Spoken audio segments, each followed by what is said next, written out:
আমি মারিয়াম সাবা। আমি চতুর্থ শ্রেণীর একজন শিক্ষার্থী। আমি এখন কবি যতীন্দ্রমোহন বাগচির কাজলা দিদি কবিতাটি আবৃত্তি করছি।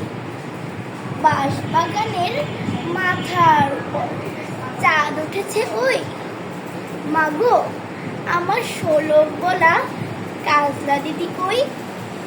পুকুর ধারে নেবুর তলে থোকায় থোকায় জোনাই জলে, ফুলের গন্ধে ঘুম আসে না একলা জেগে। পুকুর ধারে নেবুর তলে থোকায় থোকায় জোনাই জলে, ফুলের গন্ধে ঘুম আসে না একলা জেগে রই। মাগো আমার কোলের কাছের কাজলা দিদি কই। সেদিন হতে দিদিকে আর কেনই বা না ডাকো। দিদির কথায় আঁচল দিয়ে মুক্তি কেন ডাকো। খাবার